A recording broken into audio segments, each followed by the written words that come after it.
पीपड़ का पात आकाश ही डोल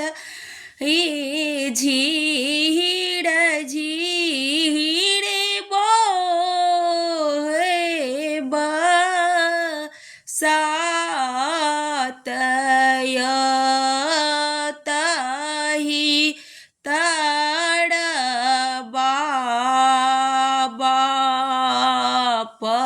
पलंगा खसाओल सूता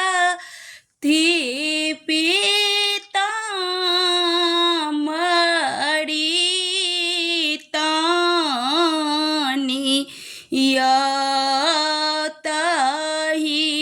तड़बा पलंगा खसाओल सूतत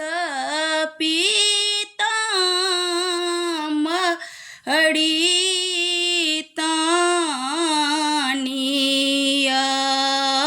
अजीन काके घर बाबा बेटी कुमारी से हो कौन सूतली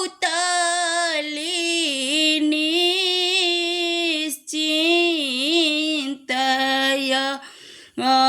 आई रे माई पड़े पड़ो सूतल बाबा दिया ने जगाइया एत बचन सुनलन बाबा से अपन बाबा सूतल नींद उठला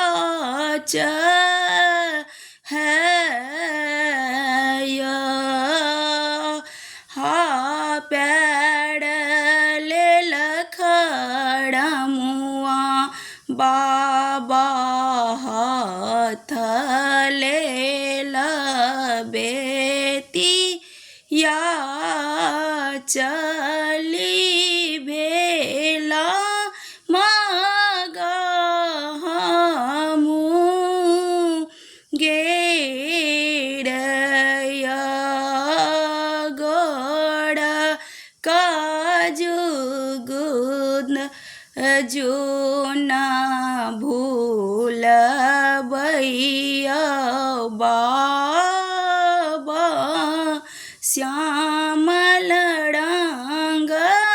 तिल कचा